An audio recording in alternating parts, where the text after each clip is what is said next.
जय हिंद स्टूडेंट। हम लोग पढ़ रहे थे क्लास 10th फिजिक्स चैप्टर 1 प्रकाश का प्रभाव। ठीक है, आइए इसमें आगे बढ़ते हुए आज जो टॉपिक हम आप लोग को पढ़ाने वाले हैं उस टॉपिक का नाम है आवर्धन, यानी इंग्लिश में उसको बोलते हैं मैग्निफिकेशन। तो क्या होता है मैग्निफिकेशन, क्या होता है आवर्धन? उससे पहले स्टूडेंट, आज ये हमारा चैप्टर का लास्ट वीडियो है। अब इसके बाद कुछ न्यूमेरिकल्स बचे हैं, वो करा करके अगर आप चाहते हैं 10 का फिजिक्स हम कंटिन्यू रखें तो आप एक बार कमेंट कर दीजिए, या फिर अगर आप कुछ और चैप्टर पढ़ना चाहते हैं, कोई और टॉपिक पढ़ना चाहते हैं तो वो चीजें आप कमेंट करके हमें बता दीजिए, मैं आपको उसी हिसाब से पढ़ाऊंगा आगे। तो आइए फिलहाल हम देखते हैं आवर्धन के बारे में। देखिए आवर्धन क्या होता है, मैग्निफिकेशन, कि प्रतिबिंब की ऊंचाई और वस्तु की ऊंचाई के अनुपात को आवर्धन कहा जाता है। किसी भी दर्पण में जब प्रतिबिंब बनता है, किसी ऑब्जेक्ट यानी वस्तु को रखने पर जो प्रतिबिंब बनता है, तो प्रतिबिंब की ऊंचाई और वस्तु की ऊंचाई इसका हम अनुपात निकाल देंगे तो ये हमारा क्या है, आवर्धन कहा जाता है। ठीक है, the ratio of image heights and objects height are called magnification. अब देखिए ये कैसे काम करता है, तो सबसे पहले हम लोग क्या है इसमें कुछ चीजें देखिए यह हमारा अवतल दर्पण है।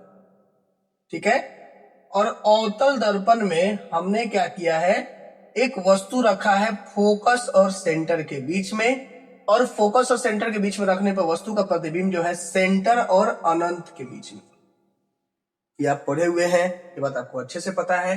तो देखिए अब ये जो हमारा ऑब्जेक्ट है इसके हाइट, ये ऑब्जेक्ट है यानी प्रतिबिंब की हाइट, और प्रतिबिंब की हाइट को हम लोग ये वस्तु की हाइट है, और वस्तु की हाइट को हम लोग मान लेते हैं क्या, h डैश, नहीं h मान लेते हैं, और प्रतिबिंब की हाइट को हम लोग h डैश। ठीक है, किसी को h किसी को h डैश मान सकते हैं, लेकिन हम लोग वस्तु को h मान रहे हैं और प्रतिबिंब की हाइट जो है h डैश। ठीक है, तो देखिए अब यहां से अगर इसको देखिएगा तो यहां से लेकर के आपका ये क्या हो जाएगा, यानी ये वस्तु है तो वस्तु की दूरी, तो वस्तु दूरी क्या कहलाएगा, u, और यहां से लेकर के यहां तक की जो दूरी है इसको बोलेंगे प्रतिबिंब दूरी। तो प्रतिबिंब दूरी को क्या बोलते हैं, v बोलते हैं। ठीक है, ये चीजें हैं। अब चूंकि आप चिन्ह परिपाटी पढ़े हुए हैं, ठीक है, तो देखिए अब यहां पे कुछ चीजें हम लिखते हैं, जैसे हमारा हो गया क्या, वस्तु। तो वस्तु क्या है, OA हमारा वस्तु है, और OA क्या है, H है। अब बताइए H जो है आपका ऊपर की तरफ है, और आप चिन्ह परिपाटी पढ़े हुए हैं कि प्रकाश की दिशा में जो दूरी मापा जाता है वह प्लस होता है और उसके विपरीत माइनस, और ऊपर की तरफ जो होता है वो प्लस होता है और नीचे की तरफ जो होता है ये माइनस। ये आप पढ़े हुए हैं अच्छे से। तो देखिए यहां से ऑब्जेक्ट क्या ऊपर की तरफ है, सॉरी वस्तु कहां रखा हुआ है, ऊपर की तरफ रखा गया है, यानी H क्या होगा हमारा, प्लस में हो जाएगा। अब देखिए अब ये अगर इसको चिन्ह परिपाटी मानिएगा तो ये ऑब्जेक्ट जो है हमारा प्रतिबिंब जो है, इमेज, ये कहां बन रहा है, नीचे की तरफ बन रहा है, यानी इसको लिखेंगे प्रतिबिंब। ठीक है, तो प्रतिबिंब क्या है हमारा, आई ए डैश है, आई और ए डैश प्रतिबिंब बन रहा है। अब ये क्या हो जाएगा, इसको हमने एच डैश माना हुआ है तो ये एच डैश हो जाएगा, लेकिन माइनस। ठीक है, अब देखिए यहां से यहां हमारा क्या है, वस्तु की दूरी। ठीक है, जो वस्तु रखे हैं यानी वस्तु की दूरी, वस्तु की दूरी हमने क्या माना है, u माना है, तो वस्तु रखा है हमने u। अब देखिए प्रकाश उधर की दिशा में जा रहा है और वस्तु क्या है इधर, इसी दिशा में हम मापते हैं, दूरी सब पोल से मापते हैं। तो देखिए पोल से माप रहे हैं, प्रकाश की दिशा ये है और दूरी हम लोग पीछे माप रहे हैं, यानी यहां से इधर प्रकाश जा रहा है और यहां से इधर हम लोग क्या है, दूरी माप रहे हैं। इसका मतलब क्या हुआ, प्रकाश की दिशा के विपरीत माप रहे हैं, और विपरीत मापा गया दूरी हमेशा क्या होता है, माइनस में होता है। ये क्या हो जाएगा हमारा, माइनस u हो जाएगा। अब देखिए नेक्स्ट क्या है, प्रतिबिंब दूरी, प्रतिबिंब दूरी। अब देखिए प्रकाश उधर की तरफ जा रहा है और प्रतिबिंब फिर हम पीछे माप रहे हैं, पोल से इधर मापते हैं, यानी ये भी हम क्या माप, भी जो है हम भी किस में माप रहे हैं, माइनस। तो भी हमारा क्या हो जाएगा, माइनस, यानी H जो है प्लस में, बाकी सब क्या हो गया, माइनस में हो गया। अब जो आवर्धन होता है, आवर्धन हम लोग कहते हैं कि देखिए क्या है, प्रतिबिंब की ऊंचाई और वस्तु की ऊंचाई, यानी कि ये प्रतिबिंब की ऊंचाई अब बटा वस्तु की ऊंचाई। ठीक है, इसी को हम लोग क्या बोल रहे हैं, आवर्धन बोल रहे हैं। तो प्रतिबिंब की ऊंचाई क्या है, प्रतिबिंब की ऊंचाई h डैश है माइनस में, और वस्तु की ऊंचाई क्या है आपका h है, और आवर्धन बोले m से। ठीक है, ये हो गया हमारा।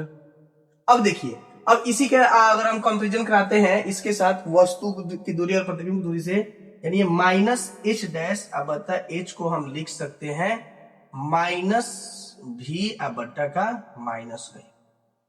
ये माइनस से माइनस कट जाएगा, ठीक है, और ये माइनस यानी ये हो जाएगा माइनस h डैश अब बटा का h बराबर v अब बटा का u। ये भी आपका एक फॉर्मूला हो गया। अब देखिए माइनस h बटा h को हम क्या बोले, m बोले हैं आवर्धन, यानी कि हमारा m बराबर क्या हो जाएगा, ई वाला माइनस क्या है होने चल जाएगा, यानी हो जाएगा माइनस v अब बटा का u। सॉरी h बटा h डैश आवर्धन है, माइनस तो हम अलग से लाए हैं, यानी ये वाला माइनस को हम यहां शिफ्ट कर सकते हैं। ठीक है, तो h डैश बटा h क्या है हमारा आवर्धन का फॉर्मूला है, यानी आवर्धन m बराबर क्या हो जाएगा माइनस v अब बटा का माइनस u। समझ में आ गया, ये हमारा हो गया फॉर्मूला। अब चलिए इसका यूनिट निकाल देते हैं। ठीक है, यानी कि मात्रक, एसआई मात्रक लिखिए, एसआई मात्रक। अब बताइए एसआई मात्रक क्या होता है, एम बराबर हम क्या रखेंगे, भी मान लीजिए मीटर में है, और यू भी क्या रहेगा मीटर में रहेगा, मीटर से मीटर कट गया क्या हो जाएगा, कुछ नहीं होगा मात्रक।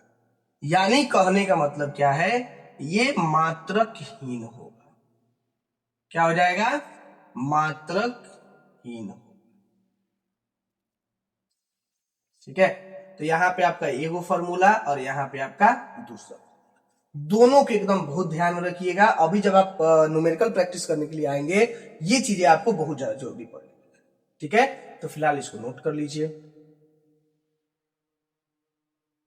चलिए, आई होप आपको मेरा वीडियो पसंद आया हो। वीडियो पसंद आया तो वीडियो को लाइक करें, चैनल को सब्सक्राइब करें। आप हमारे साथ फेसबुक इंस्टाग्राम के माध्यम से जुड़ के आपकी जो भी समस्याएं हैं, अपनी समस्याएं आप हम तक भेज दीजिए, या यूट्यूब वीडियो पे कमेंट करके आप जो चैप्टर पढ़ना चाहते हैं या जो टॉपिक आपको डाउट्स है आप पूछना चाहते हैं, पढ़ना चाहते हैं, या तो हमारे फेसबुक इंस्टाग्राम से जुड़ के भेज दीजिए या यूट्यूब वीडियो पे कमेंट कर दीजिए। मैं कोशिश करूंगा जितना जल्दी हो सके आपको टॉपिक पढ़ा सकूं, आपकी समस्याओं का समाधान कर सकूं। तब तक के लिए जय हिंद।